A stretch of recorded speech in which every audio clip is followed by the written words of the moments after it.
File item 11. That's AB 1397. Clerk will read. Assembly Bill 1397 by Assemblymember Ting and others, enacted into community colleges. Mr. Ting. Thank you, Mr. Speaker. AB 1397 is the second of my two accountability bills of the community college accreditation system. As my colleague from Irvine mentioned, we have an accreditation commission that is really unaccountable to any of us. It's a total nonprofit entity, but yet it does one of the most important things, which is accredit each and every single one of our community colleges up and down the state. It ensures that they can get access to financial aid, and if they get it sanctioned, or in my case in City College, they actually get put on probation or on show cause, it could actually threaten their future and, frankly, derail their enrollment. This accreditation commission has sanctioned member colleges at a rate of 54%, while the national average is 12%. It also hasn't sanctioned any of its individual members. For all its members who have come up, who are on the board, who have come up for accreditation, none of them have ever received a sanction. This bill adds due process rights, it creates written standards, it creates robust conflicts of interest policies, as well as a meaningful appeals process. It also ensures public access at their closed-door Star Chamber meetings as well. So I respectfully ask for I vote for AB 1397. Thank you, Mr. Ting. Mr. Wagner, you are recognized. Thank you, Mr. Speaker, and I rise as a co-author and am quite happy and proud to be so of this measure. Again, despite the opposed position my caucus is taking, I urge my colleagues, especially on my side of the aisle, think long and hard about this. We have here, as the author has said, an unaccountable semi-government, quasi-government, really non-government entity that has enormous sway, financial and otherwise, over the way our community colleges educate our constituents, spend their money, and otherwise do the job that they're tasked to do. There is so little oversight that it's truly appalling. The author has, in some of the materials, provided all of us with examples of overreach by the ACCJC, and more importantly, by the federal government stepping in and sanctioning the ACCJC for some of those overreaches just within the last couple of years. And I'll tell you this, the author could have done a whole lot more research, because I was involved. When I was a community college trustee, filed a complaint. I think I signed a letter to the feds over a decade ago. This is something that has been going on for a long, long time. They get little wrist slaps. It doesn't change the behavior of the ACCJC, and as has been said before, they are a rogue agency run amok. The policy suggestion that our side has come up with, well, let's let the feds rein them in and control them, great as it sounds, is one that has been tried literally for over a decade, including by me personally. The feds don't respond. They don't take enough action. This agency needs the oversight that this bill provides. I urge a support from everybody, but certainly from my caucus. Think about this one. You are empowering somebody that you don't want to empower, that you can't control, and that is, in fact, out of control to the detriment of your constituents and their pocketbook, because these colleges spend an enormous amount of money. I credit the author for taking this issue on. It is long overdue. He is doing a great job. This is a good bill. I support it, and I certainly hope you do. Thank you, Mr. Wagner. Mr. Allen, you are recognized. Question to the author. Without objection. To follow on the comments of my colleague from Orange County, just a question. I do understand that we're trying to rein in a rogue agency. I think you might share these sentiments. My question relates to my difficulty of the state simply stepping in and having another regulatory body, which also might be unaccountable to this body. What sort of legislative oversight would there be with your bill, or is this something that you'd be looking to do a follow-on bill maybe next year to actually have some legislative oversight of this new regulatory body? Well, there's no question. Just to answer my colleague from Huntington Beach's question, is that there's no question that we need more oversight. So this bill actually doesn't create another agency. It just creates and codifies rules that this nonprofit organization needs to operate. Right now, they have 3 doors of closed-door meetings. If you wanted to attend, you could not attend. If any of us want to attend when I've tried to, we're not even allowed to enter into the 3-day meeting. They allow public comment at the very end of the hearing, but of course you can't comment on anything when you don't even have access to the meeting. So again, these are specific rules that we are asking the nonprofit to abide by. We're not creating any more bureaucracy. I do think as a legislative body, we should be holding this agency accountable. Senators Nielsen and Bell have asked for an audit, which was done and completed last year. And so some of those findings of the audits have been incorporated into this legislation. So again, I think we're starting to do our part. I think we need to be more active. And again, I respectfully ask for a vote. Thank you, Mr. Ting. Seeing no additional debate on this item, we'll take that as Mr. Ting's close, and the clerk will open the roll. All members vote who desire to vote. All members vote who desire to vote. All members vote who desire to vote. The clerk will close the roll. Tally the vote. Ayes 52, noes 15. Measure passes. Members, we are going to move back in the file to file item number 3. That's AB 1287. AB 1287. By Mr. David Chu. Clerk will read. Assembly Bill 1287 by Assemblymember David Chu, an act relating to vehicles. Mr. Chu, you may open. Thank you, Mr. Speaker and colleagues. I appreciate you granting reconsideration of this item, which is a district bill about the existing transit-only lane enforcement program in my city. This program was first authorized by our state legislature in 2007 and then reauthorized in 2011 by AB 101 and AB 1041, which were both authored by then Assemblywoman and current Board of Equalization member Fiona Ma. Colleagues, since we first took up this bill on Tuesday, my office has been in discussions with the AAA as well as the Teamsters who had opposed the bill in its current form the other day. And I appreciate that they have, as of today, dropped their opposition based on my commitment to amend the bill as it moves to the next House, should it pass today. I've submitted to Ledge Council amendments such that it would only entail a deletion of the sunset provision for the existing pilot program, which would no longer be in effect after January 1st, 2016, along with obsolete reporting requirements.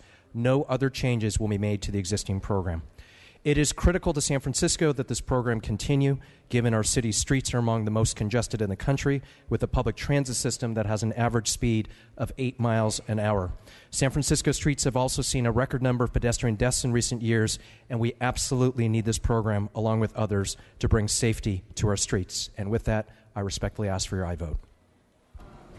Thank you, Mr. Chu. Seeing no discussion or debate on this item, the clerk will open the roll. All members vote who desire to vote. All members vote who desire to vote. All members vote who desire to vote. Clerk will close the roll. Tally the vote. Ayes 44, noes 25. Measure passes.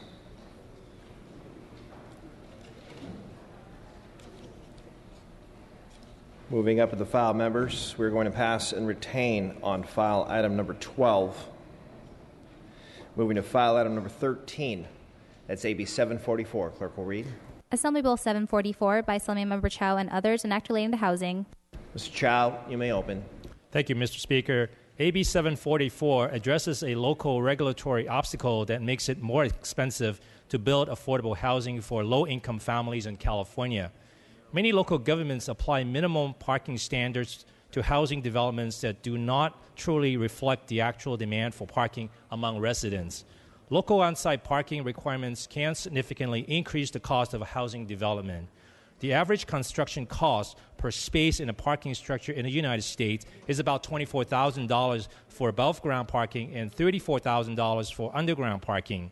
In an affordable housing project, every $24,000 spent on a required parking space is $24,000 less spent on housing. A recent survey of 46 projects in the Bay Area with 100% affordable housing found that about 2,000 parking spaces out of 5,600 went unused. Those unused parking spaces cost well over $100 million to build.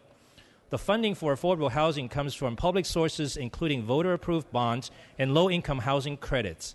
As such, public funding subsidy is being wasted on unused parking spaces rather than being used on more affordable housing units. AB 744 would require a local government to eliminate the minimum parking required for affordable housing projects that are 100% affordable if the development meets one of the following criteria. 1, it is within a 1/2 mile of a major transit stop. 2, it is a senior-only development. or 3, it is a special needs housing development. The purpose of this bill is not to allow a developer to include 0 parking spaces if that does not make sense for the development. Rather, the purpose is to eliminate arbitrary parking requirements that do not reflect demand and allow the developer and the local government to negotiate a parking standard that really reflects the market and also meets the needs of the residents. To address the concerns raised by the cities, I also amended the bill to allow local governments to have a higher parking standard if they completed a parking study in the past 5 years that demonstrates a need for such parking. The bill has received some bipartisan support, and I respectfully ask for your aye vote. Thank you, Ms. Chow. Seeing no discussion or debate on this item, the clerk will open the roll.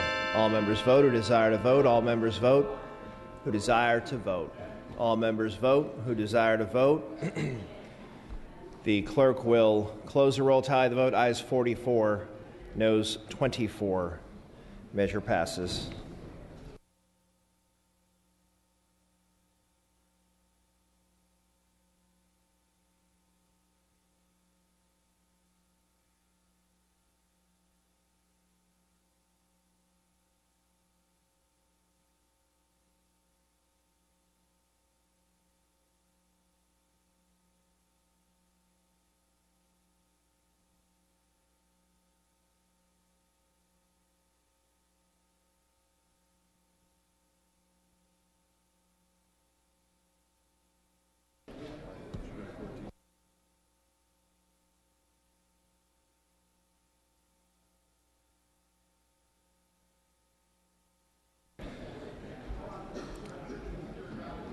Members, we are going to pass temporarily on file item 14. We're going to move to file item 15. That's AB 90 by Mr. Chow. Clerk will read. Assembly Bill 90 by Assemblymember Chow and others enacting into housing. Mr. Chow, you may again open. Thank you again, Mr. Speaker and members. AB 90 is part of a package of bills that this session that addresses the severe affordable housing crisis our state is facing. AB 90 designates the Department of Housing and Community Development, or HCD, as the state agency responsible for administering new federal funding for affordable housing through the Federal Housing Trust Fund, or the Trust Fund. The Housing and Economic Recovery Act of 2008 established the Trust Fund as a permanent federal funding source for affordable housing. Funding can be used to construct or rehabilitate rental housing for extremely and very low-income families, as well as assisting families at these income levels to become homeowners. Estimates suggest that California will receive approximately $40 million by the summer of 2016. AB 90 requires HCD to develop an allocation plan for how to spend the funds through a stakeholder process. HCD is required to report back to the legislature on how the fund is being spent. The bill has bipartisan support and has gotten no votes in the Assembly. With that, I respectfully ask for your aye vote. Thank you, Mr. Chow. Mr. Wood, you are recognized. Yes, Mr. Speaker and members, I rise to speak in support of this bill. I would also ask the author to consider that as this moves forward and you're looking at allocations, that you actually look at strict timelines for compliance.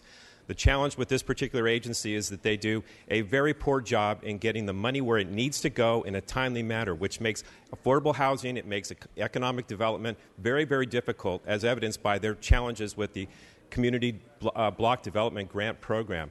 I just hate to see that this great measure goes forward without timelines that don't give local communities the time to get to this money in an efficient and expeditious way. So I hope you'll consider that. Thank you. All debate having ceased, Mr. Chow, you may address that last point if you wish. The point is well taken. I will be monitoring the situation. With that, I respectfully ask for your aye vote. Thank you, Mr. Chow. With that, clerk will open the roll. All members vote who desire to vote. All members vote who desire to vote. All members vote who desire to vote. Clerk will close the roll and tally the vote. Ayes 72, noes 0. Measure passes. File item 16. That's AB 1142. Clerk will read. Assembly Bill 1142 by Assemblymember Gray, enacting relating to mining and geology. Mr. Gray, you may open. Thank you, Mr. Speaker. Members, AB 1142 ensures that mines are inspected each and every year by a qualified inspector. This bill helps local governments train their mine inspectors, and it empowers the state to collect currently uncollected fines. Last year, the governor called upon the legislature to review the California Surface Mining and Reclamation Act. He asked us to modernize its contents comprehensively. This bill is the response to that call to action. The language in this bill is a result of hours of discussion with the administration, local government advocates, business leaders in the industry, and labor leaders from the mines. It's supported by the California Chamber of Commerce and the California Labor Federation, and I would respectfully ask for your aye vote. Thank you, Mr. Gray. Seeing no discussion or debate on this item, the clerk will open the roll. All members vote who desire to vote. All members vote who desire to vote. All members vote who desire to vote. Clerk will close the roll. Tie the vote. Ayes 65, no 0. Measure passes.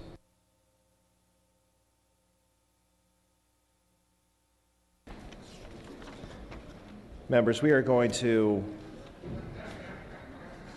move ahead in the file to file item 25. That's file item 25, AB 787. Clerk will read. Assembly Bill 787 by Assemblymember Roger Hernandez, and actually into charter schools. Mr. Hernandez, you may open. Mr. Speaker and members, AB 787 will ensure that California taxpayer dollars are protected by specifying that charter schools cannot be operated by a for-profit corporation. AB 787 was amended in Appropriations Committee and is now focused to prevent private, for-profit charter schools which soak up public funds and often direct those dollars out of state. We all take great pride in ensuring that taxpayer funds received by schools are dedicated to children and to the classroom. Charter schools serve California students every day, whether it's our traditional or charter schools. The center of everything we do should be our kids. Our state cannot afford to put state shareholders ahead of students' futures. This bill is sponsored by the California Teachers Association, the California Federation of Teachers, the California Labor Federation, and the California Schools Employees Association. I respectfully ask for your aye vote. Ms. Grove, you are recognized. Thank you, Mr. Speaker. I rise in opposition of this bill. I have a great charter school in my district that wants to expand to other areas. Actually, the actual school is not in my district. The people who own the school is in my district. And part of the reason why they struggled with some of the beginning processes is because the state failed to pay the fee that is owed to these schools in order for this school to succeed during budget cuts and things like that. The system was delayed in payment.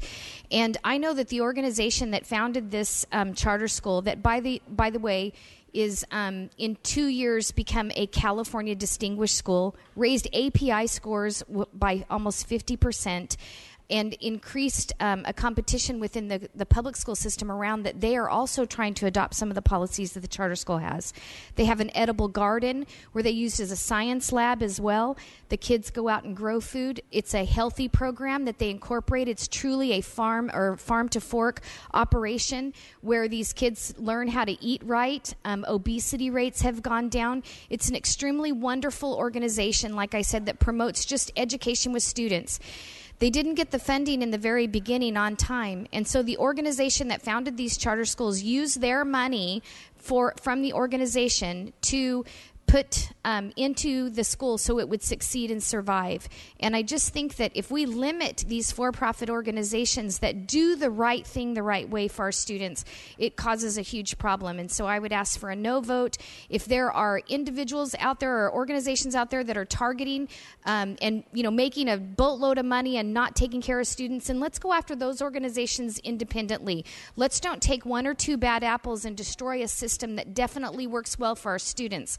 Again, this charter school wants to expand into other areas. They serve minority communities in the Arvin area. They want to go to Shafter, which is, again, a minority, predominantly Latino, Hispanic community.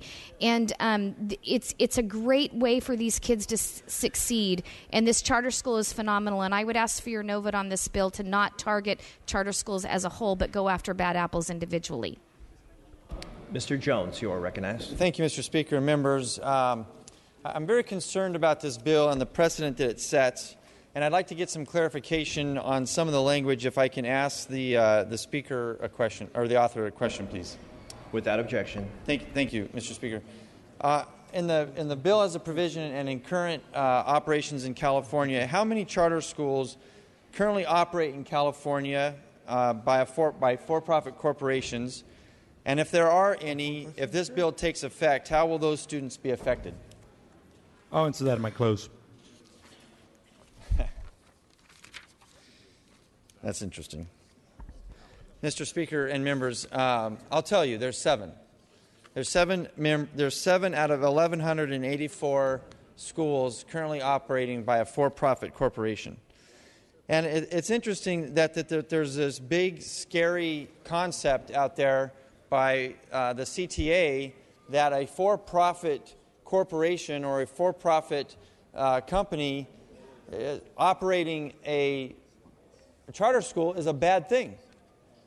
And I think what scares them about it, I think what scares CTA about these few for-profit companies that are operating charter schools, as a colleague from Bakersfield pointed out, is they're operating very well, and they're actually educating the kids that they're charged to educate with. And the other thing about this bill I don't understand is why is the CTA and the proponents of the bill so afraid of the profit aspect of it?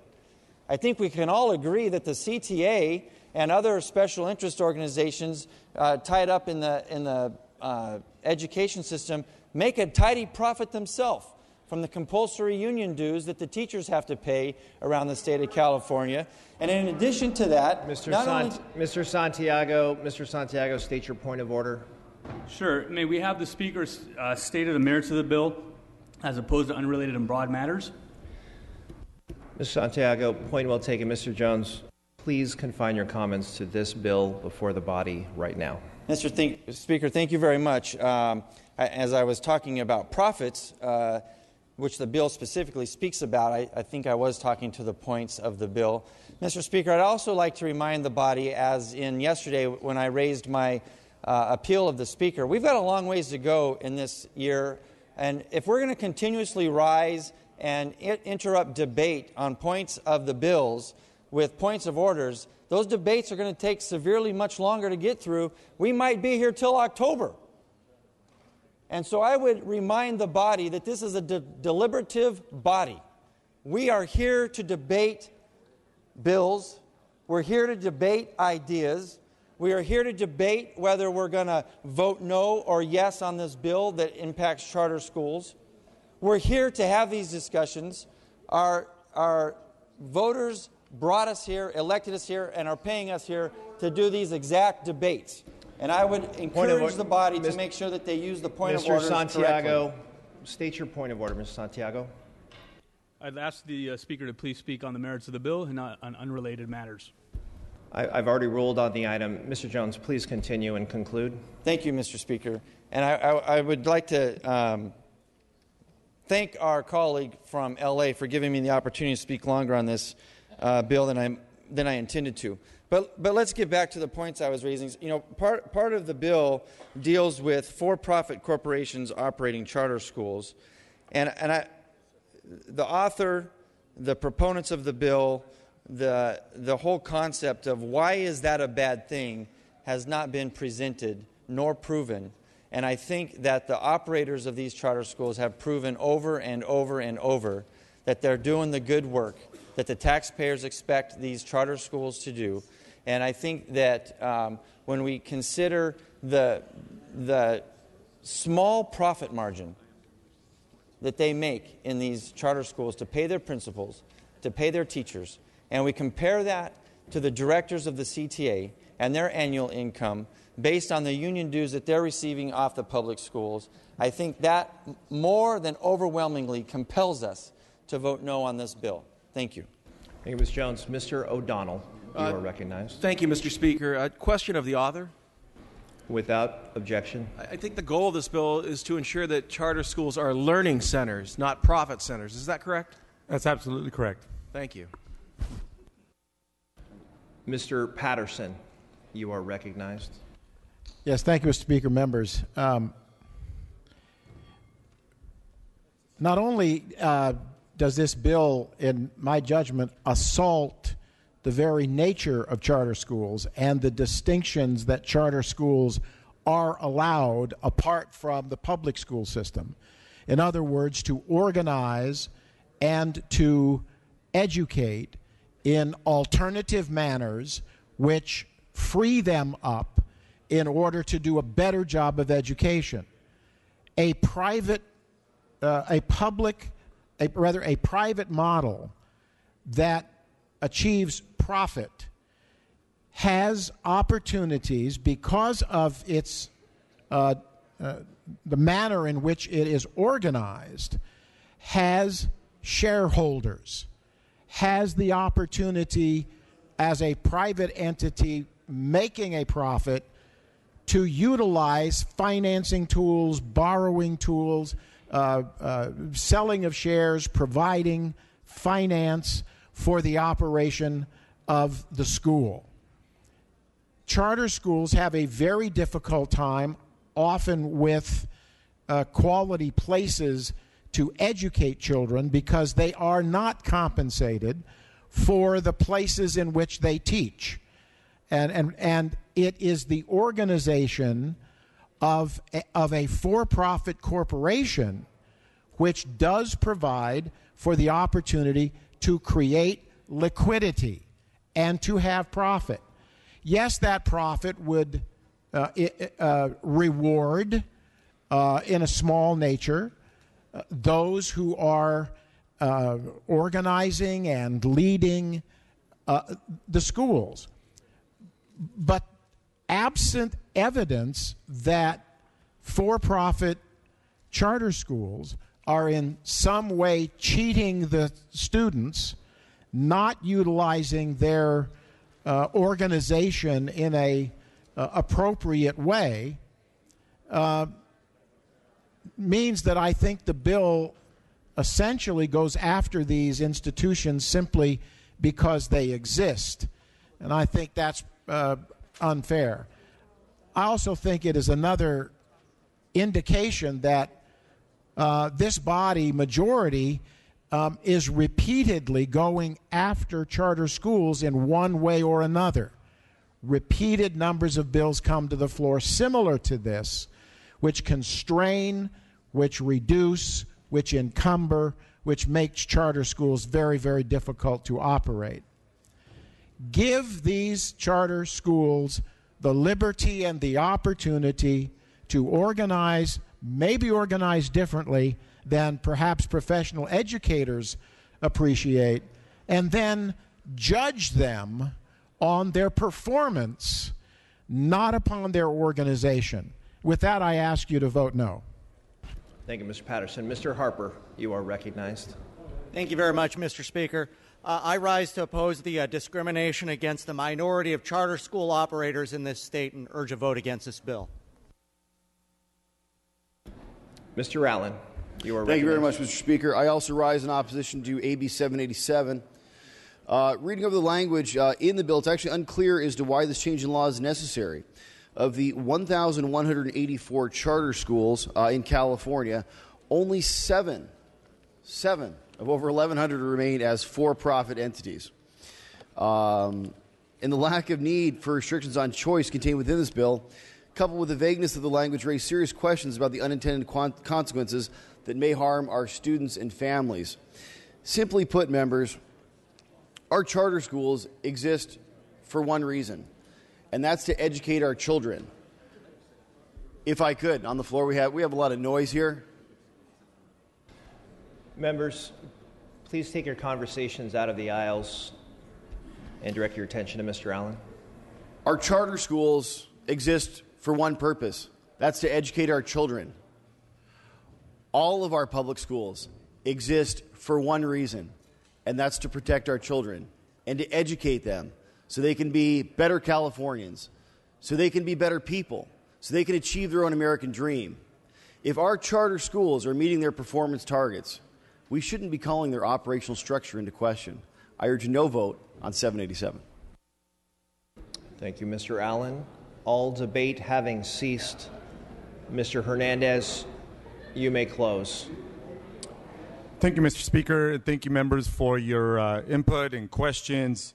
The charter school community is one that is diverse. It's one that provides different models and alternatives for our students in the public education system to be afforded a public education, a publicly funded education taxpayers have made it real clear that they believe in providing resources to keep those resources at these charter schools student-centered, not focused, and not intended for profiteering.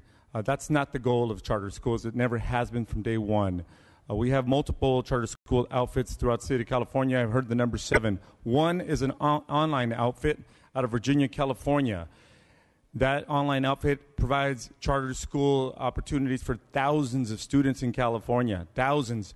And that outfit, just in its last year, paid its CEO, Virginia-based CEO, millions of Prop 98 funds. Our taxpayers aren't aware of that, and they don't approve of that. Those taxpayers that I've talked to, Republican and Democrats, say that's a bunch of BS. So I ask you, let's keep our dollars focused where they belong, with the students, in the classroom, in the learning environment, not in the wallets of multi-billionaires. Thank you, Mr. Hernandez. With that, the clerk will open the roll. All members vote who desire to vote. All members vote who desire to vote. All members vote who desire to vote. All members vote who desire to vote. All members vote who desire to vote. All members vote who desire to vote.